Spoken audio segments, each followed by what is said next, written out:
escenario para una nueva batalla. El poder no quiere tierras, quiere conciencias dominadas, quiere ciudadanos clonados, sumisos y obedientes que estén adormecidos.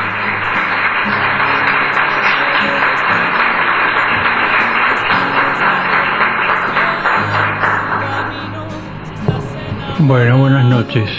Parece que me toca a mí iniciar el panel. El inicio de la vida humana desde la perspectiva médica.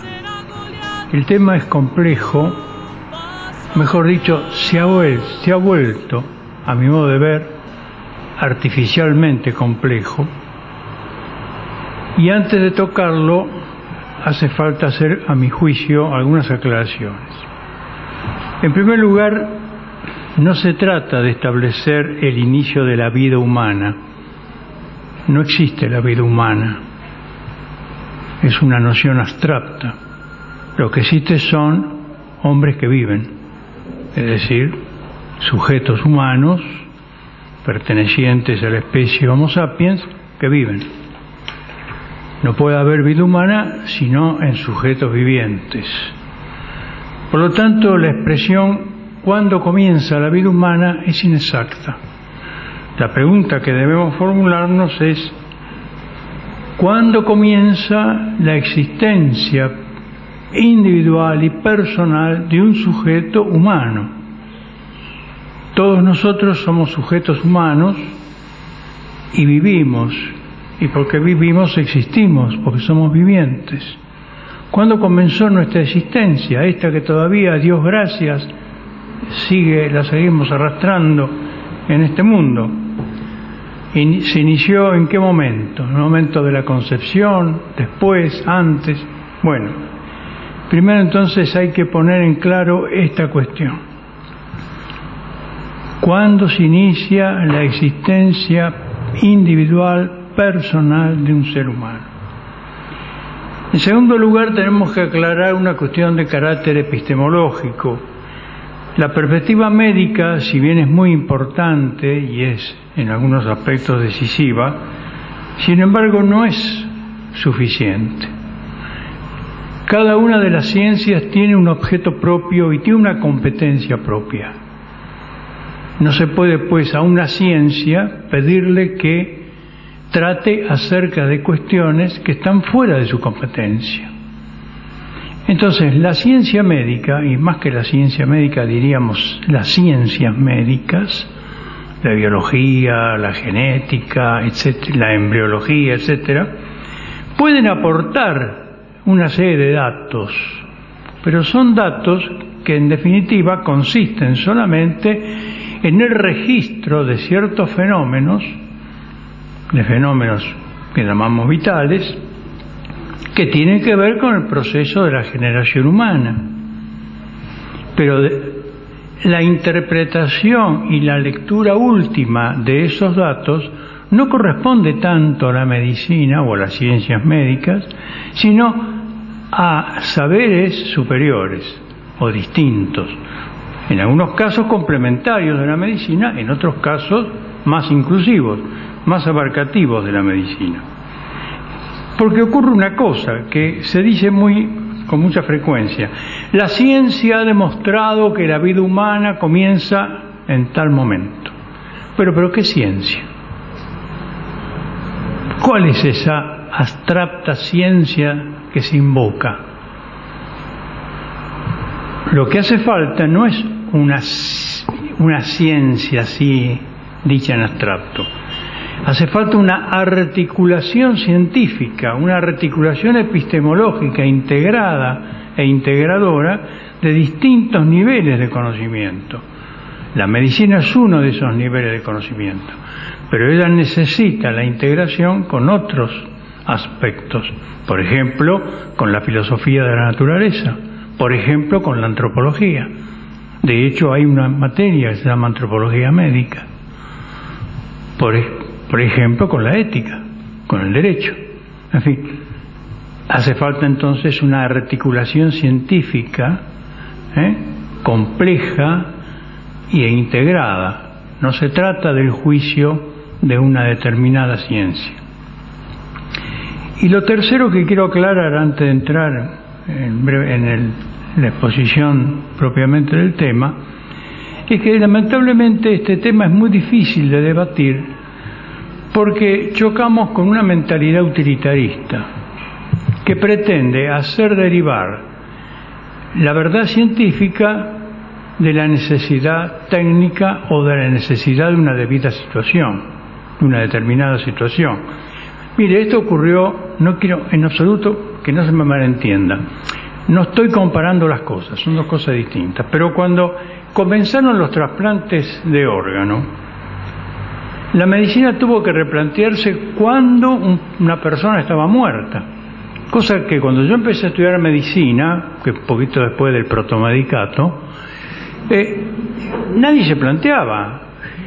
La persona estaba muerta cuando dejaba de respirar y no había circulación cardíaca. Ahora, ¿por qué viene todo este tema de que hay que replantear cuándo muere un hombre?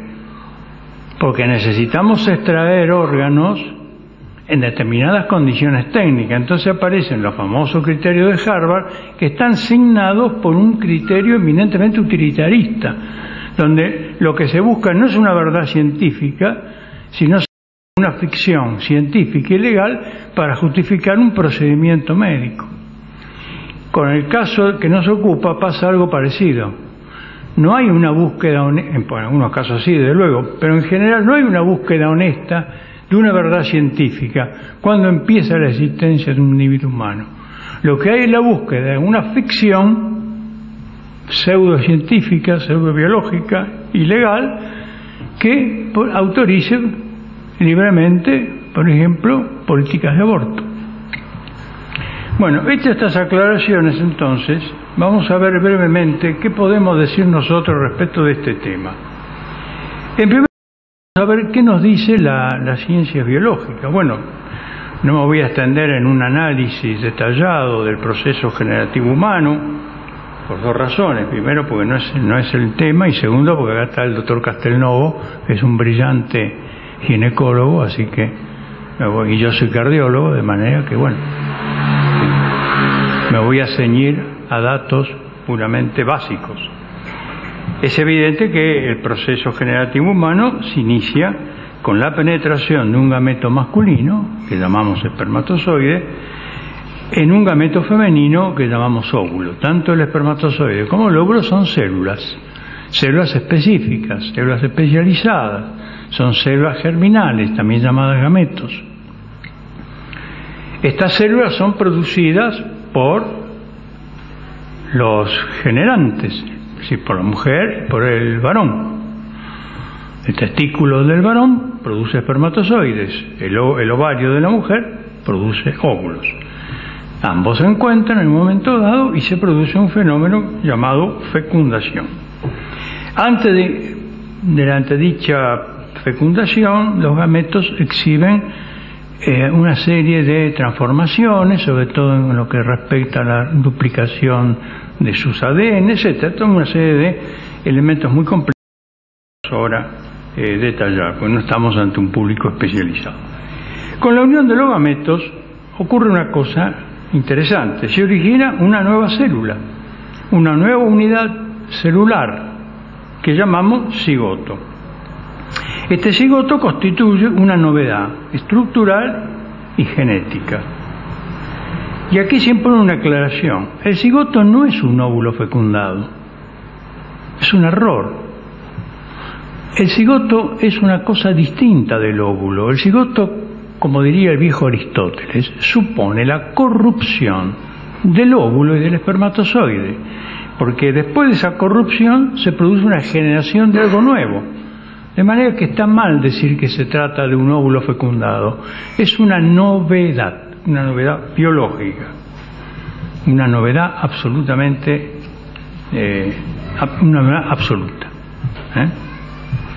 Este cigoto, que primero es un organismo unicelular, a partir del momento mismo de su concepción, de su constitución, exhibe una intensa y yo diría fascinante actividad dotada de una plasticidad realmente maravillosa, gracias a la cual se va dividiendo, se va organizando, se van separando en dos partes, un macizo central a partir del cual se va a constituir el embrión, otra parte que va a ser el anexo del futuro embrión, y así se va, digamos, a lo largo del tiempo, a lo largo de los días y de las semanas, constituyendo un embrión humano.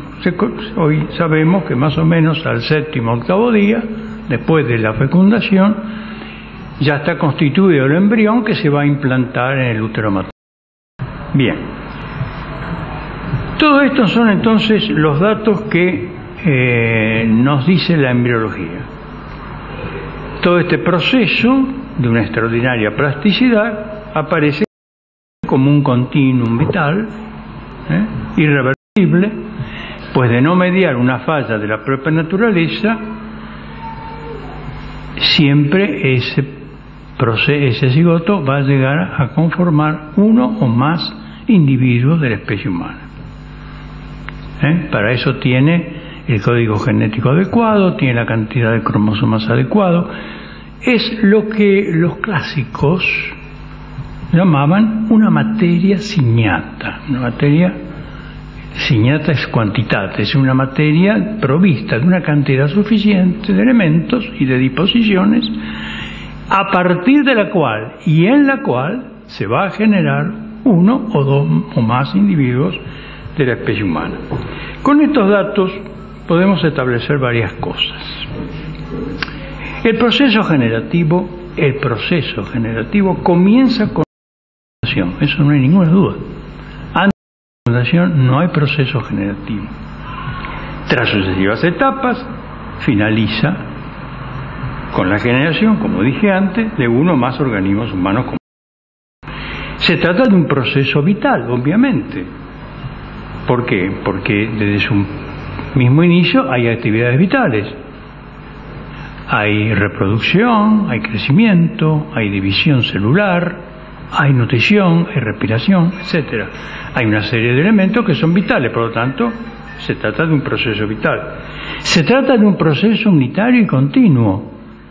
¿Lo puede interrumpir la propia naturaleza? Claro está, sí.